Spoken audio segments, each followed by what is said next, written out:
All right. I think we are live across our platforms now. I'm going to double check and see if this has in fact worked on our various platforms. We have just switched to using a service called Restream. Look at that. There I am on,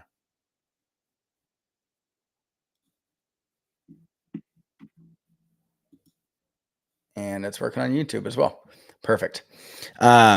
Most likely we won't have guests showing up in those areas because it's our first time there. We didn't really advertise it, but you never know. And if you drop a comment in any of the places where the video is streaming, like on Facebook, then we should be able to see it here as well. I'm going to actually even just test that real fast to make sure we're getting what we need to here. I'm going to say this is a test comment and see what we got here. And see if this shows up in the Facebook stream real fast.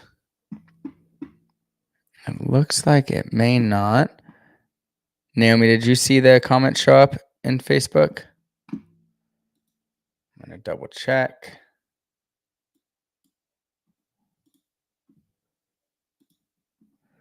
And see if it's showing up. There it is. Test comment. There we go. Perfect. And now I'm just going to double check Instagram on my end and see if the live is showing up there as well. And if it is, we'll be good to just start chatting about stuff here.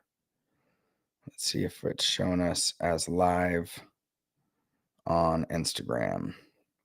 I don't think it is actually. Let's see.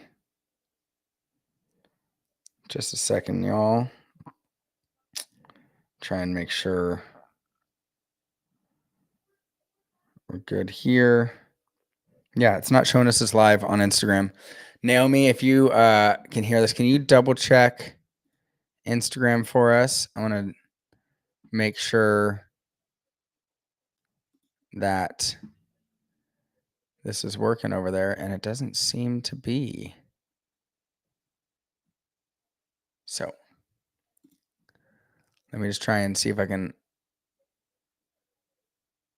sort this out. And if not, I'm just going to set my phone up separately like we did last week, so we can be live on Instagram as well. Might as well be live everywhere we can be live.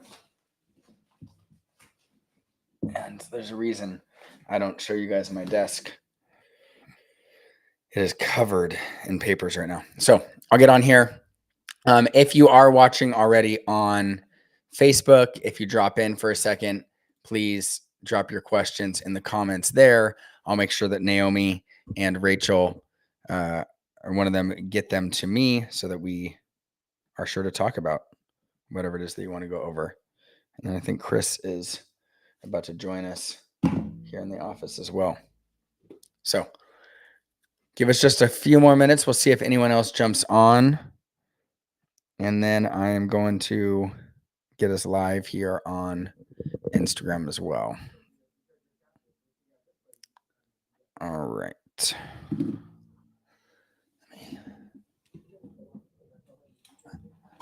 Let me go ahead and set this up here. This is not the way I'd planned on doing this, so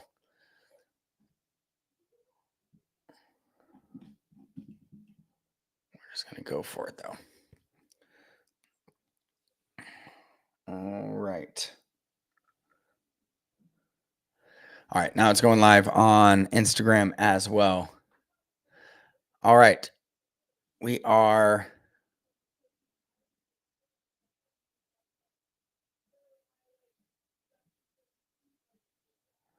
almost live on Instagram. That was on my personal one, not on Tugboats, and that was the problem.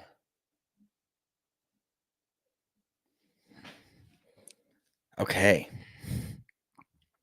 We are live on Instagram as well. Cool. We're going to give people a couple more minutes just to see if anyone drops in. And it's fine if they don't. We record this so that we can make sure that we can make some content out of it afterwards. It's just an opportunity for us to talk through what we've been seeing with the claims that we're assisting with this past week, to go over some common themes that we're experiencing or our users at Tugboat are experiencing. And so I'll wait another minute or so to see if anyone jumps on Instagram. And if you are seeing this, feel free to drop a question for us. And then I'm going to make sure that we're recording over here as well. Too many technical things to think about when it comes to live stream. Can you hear my audio still, Naomi? Can you drop a comment?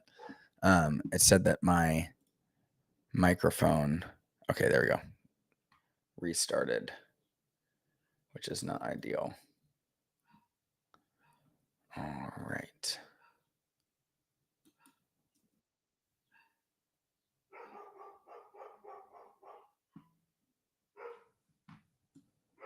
Check. Make sure that that's, Rachel, you're saying that you can see it in Instagram. That's great. Go ahead and move this here.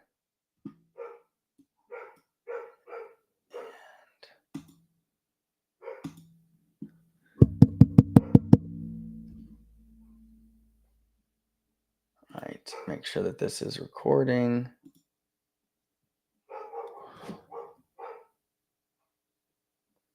Check.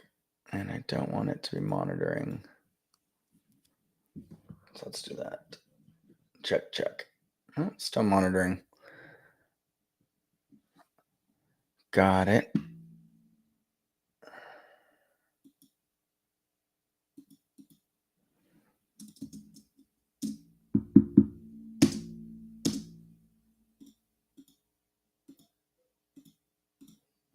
All right.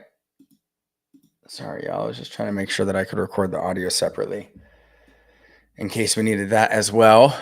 And I'm not sure if we have anyone on Instagram, so I'm just going to start going through some stuff, and then we can save this as a video for afterwards. And I may just work through a couple random things here as well, Rachel and Naomi, until anyone shows up, and that way I can wait for people's comments to get here. All right. Trying to open the panels everywhere. Okay. And on Instagram, I think it would tell me. Usually I can see if people are joining, so I don't think anyone's on there right now. Today, let me go to our posts and see what's on the docket for today. So, oh gosh, I really want to make sure this is recording as we talk through this next thing. But it's not the end of the world. So I can make another video talking about this if we have to. I'm going to talk for a moment about personal property and the salvageability of total loss personal property. This is really relevant for anybody that has smoke damage personal property, especially if you have high-end items. So, awesome. I see someone is here. Annie, thanks for joining us. So for personal property, someone asked me the other day, they said, I have a really high-end instrument. They have a piano. So they have a really high-end piano. It cost somewhere over $30,000 for them to purchase this piano, and their house was entirely filled with smoke. Everything smells. There's ash and soot on everything, and they're worried about whether or not this piano can be fully salvaged. It's got unfinished wood inside, right, that would absorb that smell. They're just concerned. Could you actually take this apart enough that you could clean it? Would it ever have the same value? And it's a really valid concern. That can happen with instruments. It can happen with art pieces. I've seen it happen with rugs that became water damaged. And so the person's question is, well, if the insurance company agrees that this item is damaged and can't be repaired to its what's called pre-loss condition, then they're going to pay me for it, right? So say that $30,000 piano, they're going to pay you for that $30,000 piano and depreciate it. Of course, we're not going to go over depreciation at this moment. So pretend it doesn't exist if you're thinking about that. And so say they pay you the $30,000 to replace that beautiful piano. Well, what happens to that old piano? It still works, right? It just is no longer in its pre-loss condition. It's damaged. Who gets it? Does it get thrown in a dump? And so the answer is obviously not for most items like that. Sometimes it would have to, right? If that piano was partially burned and didn't function anymore, then yes, it's probably just going to get thrown away. Um, and this next set of rules can be really unique based on the type of items that we're talking about. With commercial claims, the salvageability of things may be partial salvageability. But anyways, and people get confused by this word because it means something different in auto policies, or makes you think of something different at least. So anyways, back to our example. If that $30,000 piano is damaged and the insurance company gives the $30,000, the insurance company now has the right to retain that item and recover some portion of what they've lost because they paid you money by selling it. They have the right to the salvage value of that item. That piano still has some value. It doesn't have $30,000 of value anymore, or else they wouldn't have paid you that $30,000 in replacement cost. But maybe it's still worth $5,000 even, or $10,000 as a damaged piano because it was so high end before. Well, the insurance company can take that item and sell it essentially so that they can recover some portion of that amount of money that they lost because they gave you that replacement cost value for that item. And so the insurance company pays you the $30,000, takes that piano, sells it for $10,000. Now they've only lost $20,000. That's their ability to maintain the salvage rights of those personal property items. Now, we're going to jump into now how every situation is unique, and you can adapt your situation to what your needs are, what you would like to see happen. And so for that piano in that instance, say you really wanted to keep that piano because even though it doesn't have the same monetary value it used to have, it has some sentimental value. And so you had this $30,000 grand piano. It was damaged by all this smoke. It can't be repaired to its pre-loss condition. Now it's only worth $10,000. And the insurance company has the right to keep that item and sell it and regain some of that money that they lost by paying you that 30,000. So what you can do, and what we often have helped people do, help people to advocate for themselves. And as public adjusters, when we've functioned as that through waypoint adjusting, what I've helped them to do is to then negotiate with their insurance company to retain that item. Now, usually what that looks like is all before that $30,000 paid, your insurance adjuster will say, fine, we agree, it's damaged. We'll give you $30,000 to replace it, but we're going to come and pick up that piano and essentially sell it. This process is actually more complicated than I'm making it, which might be surprising because I've been talking about it for a while now. But anyways, there's more steps that happen in between here oftentimes. And so they're saying, we're going to come pick up that piano and sell it for $10,000 we think we can make off of it. Well, you can say to the adjuster, well, I'd actually really like to keep that piano, that damaged one. It has sentimental value to me. It was handed down to me, whatever it might be. You can have whatever reason you want to say, I want to keep that damaged one. Then it becomes a negotiation to keep that one.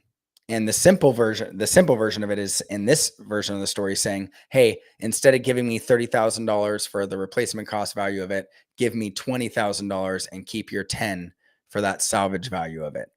It's more complicated because you can actually negotiate that salvage value down in certain instances, because you can talk about, well, what's it going to cost you to come and pick it up from my house? Are you going to sell it through a dealer? Are they going to take a commission on it? And all that. At the end of that, you realize like, oh, you're not actually going to make $10,000 off of this salvage item. You're going to make something more like $6,000.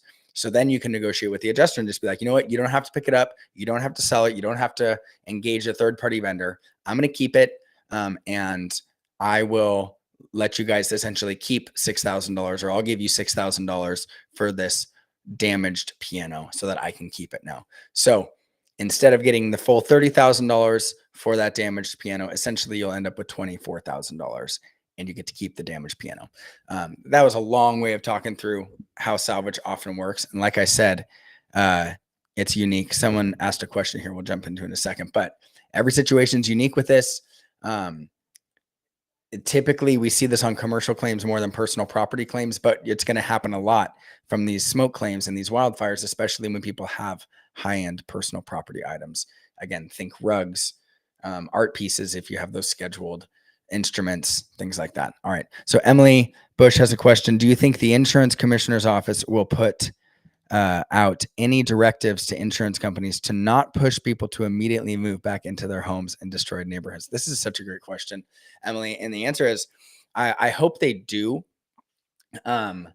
There, I think, will be a pretty big public push to help people advocate for this, to help give them a way to advocate for themselves. And so it's certainly one of the things that we're keeping in mind. We've talked about internally sending out, sorry, Chris just walked in as well. He's one of our adjusters. We've talked about internally sending notes to the Department of Insurance to help encourage them in this exact issue. So I don't know if they will. The Department of Insurance in California, Emily, is pretty active and proactive in trying to support policyholders. And so I think there's a good chance that they will. And this can happen somewhat on an individual basis. So your next question here, can we do anything as to advocate as homeowners other than calling the Supervisor Barger's office? So the answer is yes. And one of the things, Emily, I think that you're a tugboat user already. So if not, forgive me. But one of the things that we help tugboat users do, tugboat members do, is direct them through the filing of a Department of Insurance complaint. And so California's Department of Insurance encourages homeowners, if they have an issue, to file a complaint with the Department of Insurance. And the process is pretty straightforward. There's a form on their website. You explain what's going on.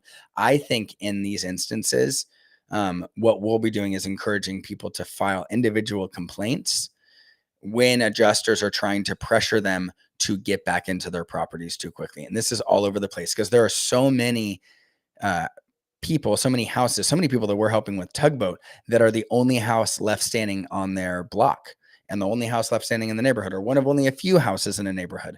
And they're thinking about all different reasons why it's not feasible, not reasonable, rather, for them to move back into their house prematurely. It's not safe. There's health concerns. It's like the neighborhood. I mean, just saying it's not what it was before is probably not the best argument, but it's hard to understand if, like, and so many of these decisions are made by the desk adjuster on a claim. And so oftentimes that desk adjuster has not been to California. They've only seen photos. They don't have a really great context for how severe it is in that neighborhood. Sometimes it's going to require, I think, just sending them photos or maybe even a video walking through those neighborhoods just to see how bad it is. So anyways, the answer, Emily, I think, yes, you guys should be advocating for yourself with this. Send us a note in Tugboat to help direct you through that complaint process, because it's not just about going to the form and quickly figuring it out. We have found that there are you want to be specifically thorough in certain ways. And so check in with us. We'll help make sure that you file that in a good and thorough way when it comes to the complaint for that. All right. Mary Lester has a question. Your renters, how do we ensure we get the testing that we need done? We got ash and soot in our home and your garage on your property, but it seems that the contaminant/VOC testing is not covered by the insurance. I have asthma. We have a 2-year-old. We want to make sure the house is safe before moving back in, but it's hard to assert that when it's through the landlord's insurance. So, Mary, sorry, it's Meryl. I'm sorry about that. Meryl, do you have renter's insurance? That'd be one question. And if not, yeah, it'll be a different answer maybe for each one. So if you can hear me, go ahead and answer that, and just let me know if you actually have your own renter's insurance or you only have the landlord's insurance, because I think the answer will be a little bit different. Whenever it comes to questions like this, unfortunately, the first caveat that we have to give is that some of this is going to depend on your policy specifically. You do have renter's insurance. Okay, so your renter's insurance is typically going to cover two things. One is your personal property. That's all of your clothes, your belongings. Sometimes beyond that, yeah, you have your own renter's insurance in addition to the landlord. And your clothes, your belongings, your sometimes the appliances and other things as well, and betterments on the property. Anyways, it sounds like your adjuster has told you that the testing is not covered by your policy. And so what I was saying earlier is that unfortunately, the first part of this answer is that we need to probably take a look at your individual policy and see what it says about this. Because there's a good chance that your policy actually doesn't speak to whether or not it covers testing. And instead, that's just a guideline that your insurance company has decided to follow, because they have determined that they're not going to pay for testing, or they don't want to pay for testing when it comes to these wildfire claims. So all that to say is that'd be the first thing to figure out, is asking them. So if they say your policy doesn't cover testing for soot and ash, you can ask them, can you please direct me to the part of my policy where it specifically excludes testing for soot and ash?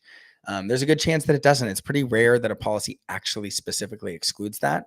And so once you have gone through that and found out, does it actually say anything specific about this, then you can address it. If it does say something specific about it, then you can find out, does it make sense to try and do this to the landlord's policy? Does theirs say anything about it? And if it doesn't say anything about not covering it or covering it, then it's just a judgment call on your adjuster. And those are the exact type of conversations, negotiations that we like helping people navigate when they're going through a property claim like this. Knowing how to keep asking questions about your policy to your adjuster, how to advocate for things that are technically maybe feel like they're in a gray area. A lot of times, again, your policy doesn't specifically exclude things, and this is coming up a lot with smoke claims and wildfire claims. Smoke damage is one of the premier areas of insurance claims where insurance companies are following some internal set of guidelines rather than what their policy says. Because their policy, oftentimes, Chris is standing over here, not that far from me. Policies so rarely say anything about smoke damage. No, the only one that I know of that says anything about smoke damage is California. Yeah, California Fair Plan talks about smoke damage specifically and what it means, and it's ridiculous. We talked about this last week, I think, on the office hours, but most of the time it says pretty much nothing about smoke damage, and therefore all of the judgment calls that are being made is just based on some internal set of guidelines that your insurance company is following for this wildfire event. And so those guidelines are not policy. Those guidelines are something that you can push back on. If you feel like you're coming up against a set of guidelines that have nothing to do with your policy, you have now found a really good spot to advocate for yourself. Because in that area, in those guidelines, again, your insurance company is likely not leaning on something that has a whole lot of strength. Call it. So, sorry, I'm getting another phone call. Definitely about her landlord's policy than her policy. Her policies, Yeah. So you asked about it. So in your policy, gosh, I'm rambling on about this, but I'm asking about testing. For your renter's policy, you can likely advocate for testing on your person. It would just have to be specifically testing on your personal property. Right? Limits are really low in a renter's policy. Yeah. She might pay her limits even without testing. Yeah, I would say the average limits for renters policies range really quite a bit. But your landlord's policy, again, likely could cover for testing as well. And then I would say, even if you're in this big battle as to whether or not testing is covered, it may be prudent to actually still get the testing done, and leave that fight for another day. Because if the testing does in fact prove that you had smoke and soot and ash in there, then your insurance company can, in a sense, be more obligated to pay for it after the fact because you used it to prove something that they were questioning. So, yeah, that's a really good idea. Chris is saying, Meryl, that if you would like us, Tugboat can help you as the renter. We're also very happy to help the landlord through this issue as well. We've navigated that before, of just kind of helping both of them, because you have these two policies that overlap a little bit. Yeah, Rachel says possibly under the betterment portion, it may be worth an ask. It's certainly a complex little portion of a policy. It's a couple $1,000s, maybe. How much is testing coming back at right now, cost wise? Anywhere between $2,000 to $8,000, depends how many samples they do. $2,000 to $8,000. If it's just smoke, it's around 2,000 to 3,000. If it includes lead and asbestos and VOCs, then it goes up to like 8,000. Yeah, once you start including everything, it can go up quite a bit. So it's definitely not insignificant, but you can be strategic about what you're testing and where you're testing, and try to do that. Meryl, thank you so much. You said you just joined and got a membership. We're super happy to help you out moving forward. Hopefully the web app is working. But when we started this call, it was down due to technical difficulties. So if you were able to just join and create a membership, that's a good sign, because hopefully that means that it's back up right now.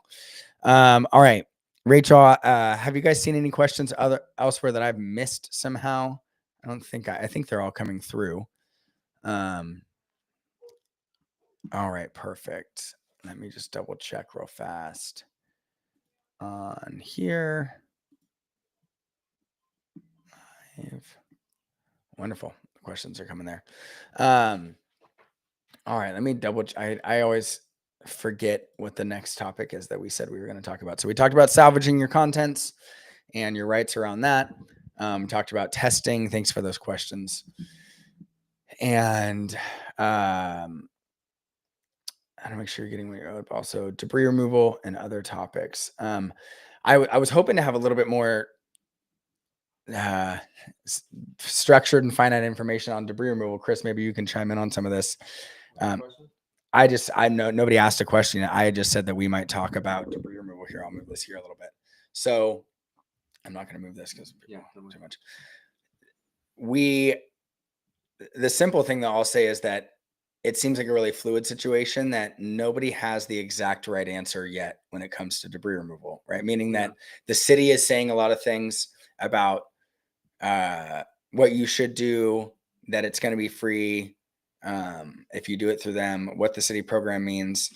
And it's probably not smart to just take all that at face value. Is that the nicest thing? Yeah. That's the nicest way to put it. There's saying that it's free is a misrepresentation in the first place, because it's not free. Someone's paying for that, and who can be on the hook for that? We just saw in the Paradise fires that a lot of people didn't understand how the debris removal coverage was working, and the city paid it originally, or the county did, and they ended up coming back and charging them years later, charging the homeowner.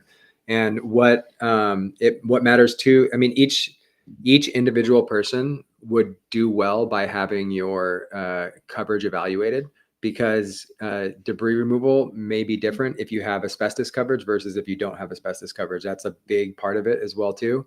And talking to a debris contractor right now, he said that he was just making the point that he's able to do some of the debris removal on some of the houses for less than what their coverage limit is, meaning that the people have that extra money towards their coverage, towards the rebuild. Whereas if the city comes in and if your debris removal would normally cost less than what your debris removal coverage is, the Army Corps will take 100% of your debris removal coverage limit, no matter what. Because they'll use the overage from your limit to help pay for somebody else's. And then two, if you've already exhausted your debris removal limit, that's when you know that it's not going to actually be free. If you've already had some debris removal limit used, and there's nothing for the Army courts to come after, even the ones that don't have coverage, technically the county can collect on that years down the line, because FEMA comes after the county, and then eventually years later the county can give you a bill for $90,000 of debris removal. Yeah, I'm going to jump in. We have a couple questions that came up, but Chris is here. We'll jump in a little bit more on debris removal. So Annie, you had asked a question on Instagram. I saw your question, Kate, as well. So we'll get into yours too. So just hang on here for a moment. Annie asks, if you have filed a claim with your renter's insurance, do you wait to file a claim with FEMA? Like, do you wait to find out if you're covered or denied, etc., before you go to FEMA? I got a text that their due date is March 10th for FEMA's due date. That's going to come up quickly. I have to give this caveat. We are not FEMA experts. We are hoping, as we just develop more expertise and more services through what Tugboat's doing, that we have a lot more to offer on FEMA's side. A lot of the struggle around the government programs is that the information that is the most accurate seems a little bit hard to find. And you have to try to read between the lines some, and you have to wait till kind of the dust settles and see how things actually transpired. So anyways, my inclination, and again, I would go do some more searching and make some phone calls, would be that I would go ahead and get online and file that FEMA claim. A lot of times what I've seen happen in hurricanes is that FEMA will require a denial letter from your insurance company before they will pay for something. And so if FEMA, Rachel, I may have you jump on here for a second and with the debris removal part that you're talking about. So if you're fine jumping on the video, let me know in the private chat when we come back to that. But yeah, so with FEMA, and when it comes to hurricanes, the encouragement is go get the denial letter from your insurance company, then file your FEMA claim, because that kind of has to happen in that order. When it comes to these smoke claims, I haven't heard anything yet, and so it may be prudent to go ahead and file it just to get in line with FEMA. But it's worth asking. You may even be able to ask FEMA at one of their booths, at one of their if they have a phone number to call. We can look into that a little bit as well. But yeah, it is important to strategically think about where FEMA fits in your plan for restoration. All right, Kate's question is a really good one. Emily, let me just read your FEMA comment here. FEMA has said at many community meetings that you can submit a claim to them before your insurance claim. That's great. Yeah, that's what my inclination would be at this event, to do that. I do know, again, at hurricanes, I always just hesitate to tell people what to do when it comes to FEMA, again, because sometimes what you're told to do and how that affects you is not always what you would expect. Because again, during hurricanes, when people file claims, they'll get them denied by FEMA and tell them, oh, you have to go back and get that denial letter and then come back and do it again. So anyways, Kate, your question has to do with rebuilding versus not rebuilding. Are certain payouts only for rebuilding, like code upgrades and the option ID, 20% additional funds for rebuilding? This is a great question. The Department of Insurance has stepped in. Chris, you can correct me if I'm wrong here. And this is before this wildfire event even happened, but it's when wildfire events happen in California, catastrophic events.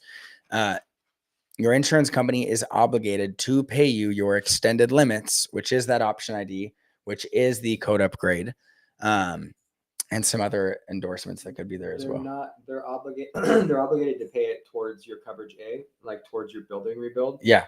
If you are rebuilding. Or if you buy another property. That's what I'm saying. If you buy is what she's saying. Yeah. So if you buy, but then you have to buy for the code upgrades to work. Rachel and I were just talking about this. For the code upgrades to work, you have to buy in the state. So within the state of California. So that and it would be that you had to upgrade the new house to meet codes as well too. There's like different caveats. Actually, yeah, Rachel, I'm going to drop you in here for a second because I have a question about this. Rachel is one of our resident experts when it comes to one of these topics. She's worked the wildfires on the carrier side for the Paradise and Woolsey fires. And so I'm going to ask her a couple questions here. I just want to say one more thing too. You were asking about some coverage that policy of the carriers. Some carriers, like I would AAA right now, is up on the house. Mm-hmm. And other carriers, it says specifically in the policy that you have to have rebuilt the house in order to get it. Other ones say that the cost needs to be incurred. And incurred doesn't mean that you've paid it. That means that you've promised somebody to pay it. So there's each policy is different in how or each carrier is different at how they interpret the policy. Rachel, can you speak to this a little bit? Specifically Kate's question about rebuilding. What are the limitations someone will face essentially if they decide not to rebuild, right? And there's two different situations here. Say they decide to buy a new house somewhere else. Does that house have to have upgrades that are needed to it? To get the building code coverage, from what I understand, the 25-2 bulletin says that it has to be paid no matter what you're doing. That's what I mean. So correct me if I'm wrong. So I'm going to explain it, and Rachel, you correct me if I say something dumb here. It wouldn't be the first time. So if you have a limit of say $500,000 to rebuild your house, right? And you decide you're not going to rebuild it though. You're going to go and buy another house somewhere else. And maybe that house that you buy is, who cares what the price is, but it's a lot more expensive, right? The price of that house that you're moving into is less relevant than still proving to your adjuster that how much it would have cost to rebuild your house where it burned down. So that $500,000 in coverage, you still have to convince your adjuster, even though you're not rebuilding, that, hey, it was going to cost all $500,000 plus my code upgrade, plus my extended limits. And so it'll take usually an estimate from a contractor a lot of times, or a really good adjuster that's going to adjust it really well and really do the homework and find out what code upgrades Rachel, this is what you did for the Paradise fires, right? Like, hey, this roof wouldn't have been up to code. We would have had to access code upgrade here, 100%. Foundations and things like that. So talk to that just a little bit. So I did Woolsey and Paradise debris removal projects for a big carrier. And then I'd worked for 2 years doing total loss wildfires only. And so what we would do most of these times when the claims would come in, the field adjusters who had done all the legwork, they had measured the remaining foundation if there was one, they had done a preliminary estimate. They went through the dwelling assessment worksheet that everybody's having to answer questions about now, and they would go write an estimate. And hopefully they would write a decent enough estimate where it would exhaust the limits. Not always. Most times when it came in, I applied all the building codes. So, and that in the field, it's just, we have more access to things on the desk, really, as far as like, I could plow through 10 a day in real time, just getting them done, because that's how quick they would come in from the field when they were done with the basic stuff, the 6 months of ALE and all that stuff when it's done. Yeah, it comes into the desk. So, but yeah, but you pay it. You don't wait for it to be. You pay it. You don't wait for an estimate to come in for it. Now, we did have some circumstances where the field adjuster would write for debris removal. Let's just say your debris removal limit is $35,000, and they would write a debris removal estimate for $15,000. And so they would pay everything they could based on the estimates that they prepared. And then if a policyholder brought me an estimate for $50,000, I would go in and try to make it work. Let me try to adjust my estimate to make it work. And 9 times out of 10, I get it done. I mean, there were very few circumstances. And that's when the extended limits for the debris removal kick in, not just the extended limits for the rebuild, but there are extended limits for your debris removal across all the coverages a lot of times, right? Yep. And look, if your debris removal, if you get a bill, that bill, let's just say your debris removal is going to cost $100,000. I hope not, but if it does, you've got personal property coverage that can pick up the slack, that 5% debris removal on there. But there's a caveat to that. Your personal property coverage, before you get that extension, and above the regular personal property limit, you have to exceed for the itemized stuff, the itemized property. Yeah, to get the full benefit. Again, those are when we're coming into guidelines a lot of times too, right? Because I've seen carriers. This is just to like try and get people access into what you're talking about right here is these extended limits that we're talking about. And Rachel, I took you. Am my sound still coming through here? Yeah. Okay, cool. Yeah. Sorry. I took you out of my headphones so that the Instagram live feed could hear what you were saying as well. They can't see you, but they can hear you. And for those extended limits, the simple way of what Rachel is saying is that extra 20%, Kate, that you're talking about, and we'll answer the question I put on screen here in a second. To get that extra 20% there for your extended limit, to get the 5% extra in debris removal, even to get the code upgrade, these things are typically, maybe not the code upgrade as much. So the way that they're worded, an insurance company can be like, well, we don't have to pay that until you've gotten to the point. So for in my version, the $500,000 in coverage, until you've spent that or showed us that you're spending that, now we can pay the extra 5% on debris removal. We're not even going to talk about it because debris removal essentially only exists as a coverage once we get there to that point. But we all know that it's flexible, and some carriers, specifically in debris removal, will pay that debris removal 5% before the $500,000 has ever been addressed because they know it's going to be. That's what's happening with the city right now. That's what's happening with all these other claims. And so Rachel's point is that the carrier may be kind of a stickler on this as to when they allow you to access that debris removal extra additional percent that you might have there. So real fast, Kate, Rachel, Kate had a follow-up here, and I'm not sure if she's still on, but it's a good question. So when do they pay? Is it 2 years down the line when you get around to buying? So say people are looking for a house now, but they don't find the right place for 2 years. Is that when they're going to pay those extended limits? But so let's keep the version I have going. It's a $500,000 policy. They have some extended limits on there. Call it an extra 20%. How much does that end up being? Rachel, do my math? Let's call it 20. What's that? It's 125, I believe, something like that. And so actually 20%, whatever, it doesn't matter, right? Wonderful. So let's say, but here's the thing: if you give me an estimate from a contractor, all right, if I'm the adjuster for the large corporation, right? Yeah. All right. So if I'm that guy, you give me an estimate. What color T-shirt are you wearing in this scenario, Rachel? Is it red? Is it blue? I've worn red and blue. Yeah. But if you give me an estimate that exceeds your dwelling limit, and it forces me, and it has items on there that I can accept as for the dollar amount for the finishing that you're telling me, it's increased anyway than what the original estimate was, and I can make my adjustments, then I can pay right then. Because you've proven to me the finishes, the fixtures, and things like that were insufficiently, estimated to begin with. And because I'm a good adjuster, I want my estimate with my name on it to reflect your loss, to your actual loss. Yeah. And so if I can't get there dollar wise, I'm going to certainly try. I am. Yeah. They should.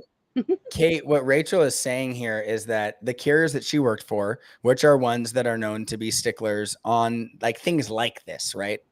Not the easiest ones. This points out, it shows how specific it's going to be to your adjuster, and working with them and encouraging them and advocating for yourself, trying to get them to do the legwork to get your number there. Because Rachel's point is that for these insurance companies, she had the authority to pay that extra 25%, call it your 20% that you're talking about there, Kate. Rachel had the authority to do it right away. So not waiting 2 years down the road when you're buying a house, but call it within a few months, 6 months of the damage during this adjusting process of figuring out what's the cost of rebuilding your old house. And so Rachel was an amazing adjuster. And put in that legwork. But I can say I used to be an adjuster. Like, you have to choose. It's very easy. as the person doing that, if you're overwhelmed, so many claims, so many estimates to work on, that once you get to that $500,000, a lot of times adjusters will kind of feel like they did their job, right? Like, hey, I wrote this thing to the limits. Come back to me once you've rebuilt and send me your invoices. Because it feels easier that way, right? Like writing these estimates takes a long time. Adjusting them takes a long time. Looking over contractors' estimates, like you can spend so many hours as an adjuster doing your homework to make sure that this comes out to what it needs to be. And so as the adjuster, it's so easy to write that claim to $500,000 and stop, tell the homeowner, look, I wrote it to your limits. Here's your $500,000 check. Go spend this essentially and come back to me when you have invoices from a contractor or something that shows that you spent more than this, because now it's off their plate until like that time way down the line, they've now kicked the can down the road. I say that as someone who has done that in small ways on claims when it's been like, hey, this can be supplemented later. So my point is, Rachel, for those as you're listening, like Rachel was a great adjuster and took the initiative to do this. Any adjuster has the authority, maybe not for every insurance company, but for plenty of them, and for the biggest ones, has the authority to do some of these things like this, which is a big thing. And sometimes they just need some encouragement or some help. If you can, hey, would it be helpful? This is where there's a question. My friend David Princeton, one of my mentors, will always remind me to ask an adjuster, which is what information do you need from me to help you get to this point that we're talking about? So like what you're trying to find out is like, is it impossible? Would it be impossible for this to happen? Or is it just that there's insufficient information? Help me help you, is what Rachel just typed to me. Exactly. Help me help you. And so just asking specifically, is there something that I haven't provided yet that if I did provide it would be helpful to you? And then the adjuster might be like, you know what, it is so hard for me to walk through these. If you could get your contractor to just write me a little bit more detail in their estimate as to why this cost is going to be higher, or if you can get a contractor's estimate, that would be so much help. And then boom, you have your task. I'm going to go get it to a contractor. I'm going to go get an estimate. It's going to be worth this effort to do it. And so that question is a really good one to help expose that and to figure out how you can get your adjuster on your team essentially and helping you to answer those. Let me take this one off there. Kate, thank you for the great questions. Work with field adjuster to push the dollars up. Yeah, totally true, Kate. Like you work with your field adjuster if you feel like you've reached some type of roadblock, for sure. All right, Rachel, I'll throw you out of here so you don't have to sit here with me. But if I need you again, I will immediately click you back on so that I'm not alone anymore. All right, let's see what other questions. I think one more may have just popped up. Let me pull this back up here. Of course, Kate, I'm not sure if you're a Tugboat user already. If you have a claim, if you do, please, I didn't even mention on here yet. Tugboat's membership is completely free for a year for anyone affected by the wildfires. I'll say it again. Anyone affected by the wildfires gets a free 1-year membership to Tugboat. That includes, and the membership is new for us. We just started offering the membership literally like right before these wildfires occurred. So it includes the tools that we were building into it already, which is all pre-loss tools, which is not as relevant for everyone that just went through this loss. But it also includes the most important thing for everyone that's going through this recovery process, which is claim support. So that means that if you have damage to your house in any way from these wildfires and you have questions like the ones that people are bringing up during this chat, if you have concerns about what you should do next, if you just want another opinion and some guidance and to know how to interpret or what are the possible interpretations of what my adjuster just said to me and how can I address this, I would encourage you, go to tugboat.claims/wildfire, click on any of the buttons there to create an account for free if you've been affected by the wildfire. So a little plug there. I'll do one again at the end because I strongly believe I'm seeing now Rachel, who was just on the call, is one of is like our lead claim support. We have other people helping with claim support as well. I am seeing just how impactful the interactions are being when it comes to these wildfire claims. there is such a wide range of issues that people are facing already. You can see in this phone call, we've covered contents and salvage, which was from a conversation I had with a tugboat user yesterday. We've covered debris removal, FEMA, extended limits. This is literally like all day what Tugboat is helping people work through are questions just like these. And every single claim is going to have essentially all of these questions come up at some point. So let us help you through that process. Super grateful that we are able to be in the position to help as many people as possible for this wildfire event. So we have about 10 more minutes. Let me double check and make sure that we have touched on the topics that we said we would for today. Personal property for total losses and smoke damage. What insurers might not tell you how to make sure you're getting what you're owed. Debris removal and other topics. Okay, so I am going to jump back to personal property and smoke damage. A lot of the claims that we're helping people with are primarily smoke, ash, combustion byproduct types of damage. And so I'm going to focus in on that for these last few minutes that we have. If you end up having any questions specific to your claim, please jump in and interrupt me. That's fine. But I'm going to touch back in on personal property and smoke damage because we just got through and we're still helping people through. We're still going through this process of helping people through the Camarillo wildfire event, both total loss claims and smoke damage primarily claims, very similar to what's going on in Altadena and the Palisades. The most challenging claims are claims that have primarily smoke damage. That is, and I'm not talking about houses that were miles away from the fire and some ash sprinkled over their cars outside and it smells a little smoky inside like that. Those can be claims as well. That's not even what I'm talking about. I'm talking about houses that are the only ones standing in blocks and blocks where everything else is devastated and destroyed. And you just happen to be the one house that the fire didn't take out, or one of just a few houses.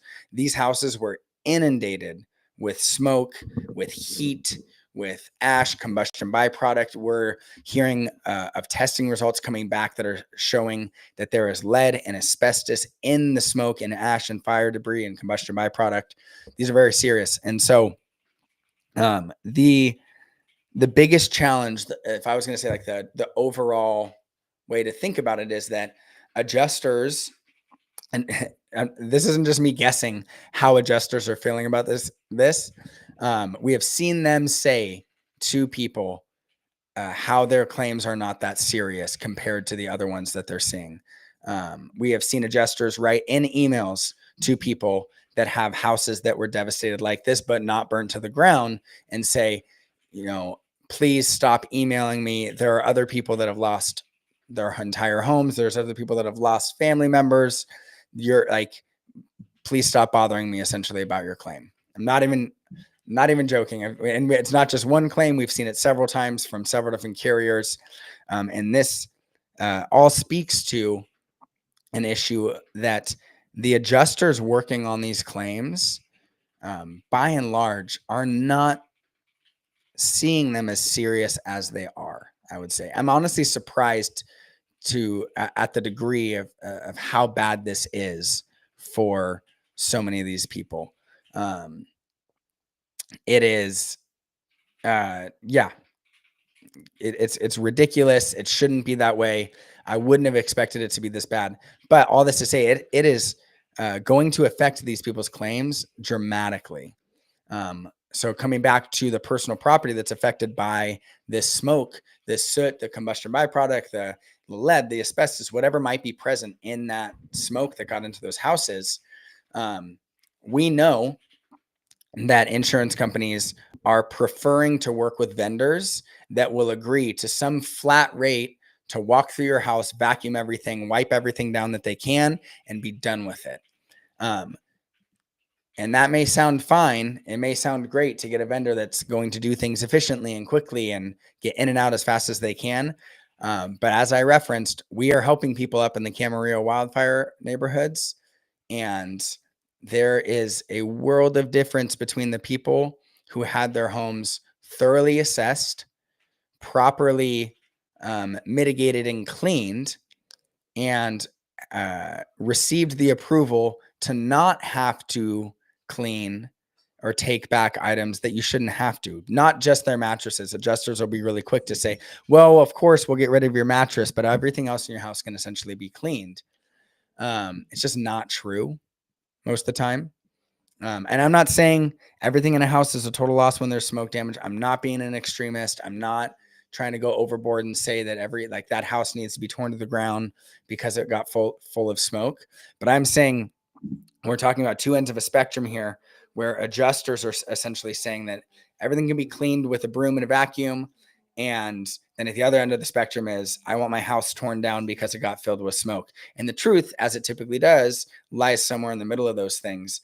But just to get to that middle ground, you're going to have to advocate for yourself. You're going to have to request more professional vendors. Make sure that they're cleaning things properly. Get testing done in your house to see what types of combustion byproduct are present there. Maybe get an expert report on what type of cleaning might be done. Have a contents vendor involved that helps to justify what can be cleaned, what can't be cleaned. There are a lot of steps that people are having to go through, and it's because it is these things are not being taken seriously by the adjusters that are handling these claims, and it's really unfortunate. So, oh yeah, Rachel's brought up a great question to ask. We were talking about this earlier as a team, for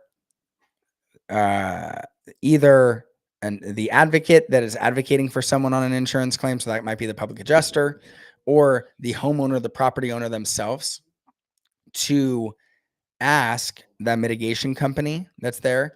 So again, I talked a minute ago that someone might have like a flat number that they're using to estimate across the square footage of an entire house.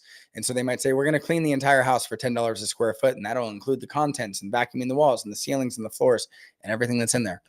And they might just say, this is our flat rate. We're going to do everything in here. And the insurance company probably likes that. Because if they were to break down an estimate like an insurance company would typically have them do, that included specifically cleaning the walls, vacuuming them, then wiping down the walls, then if they needed to be vacuumed again, that's called a HEPA sandwich, cleaning carpets the proper way, taking contents off site to clean the ones that would need to get taken off site, assessing some for total loss, going through this in the specific ways that you would in a typical insurance estimate, the way they would want you to break it down, it ends up being a lot more expensive. And so Rachel brought up that if an mitigation company or a vendor for the insurance company has stated that they have a flat rate for cleaning your property, if they have a flat rate that they're pitching to you or your adjuster, I would ask them to be very specific and to give you the list of everything that's included in that flat rate. What specific work are you going to do for this rate that you're quoting to clean my house at $10 a square foot? When it comes to mitigating your house after smoke, it is not a race to the bottom in pricing that you want to get caught up in. You want that work to be done thoroughly. You want your house brought back to the status that it was before all this loss happened. So we have about one more moment. So I just want to take the opportunity that if you are here to say thanks for joining us. We'll post some of this as some content after this, I'm sure.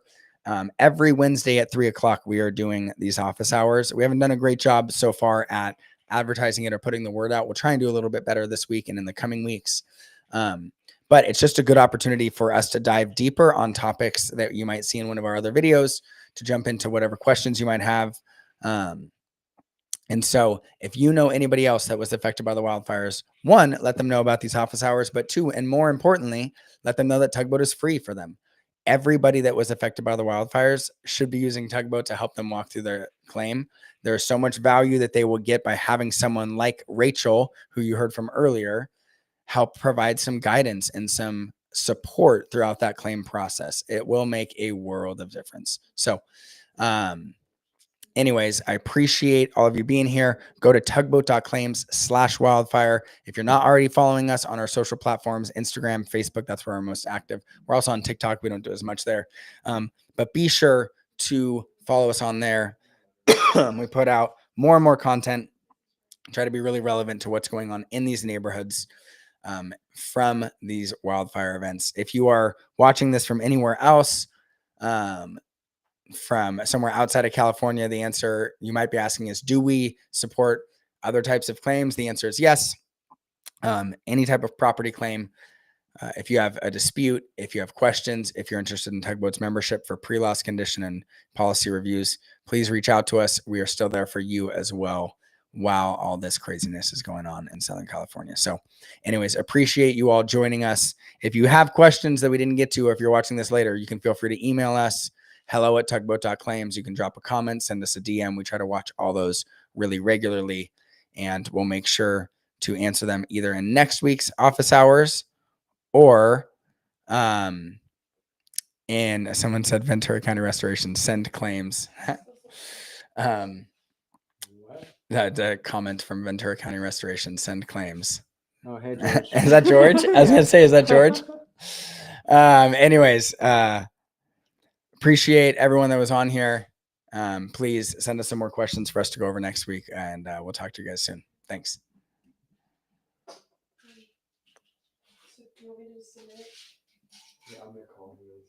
All right, hopping off here, ending the stream.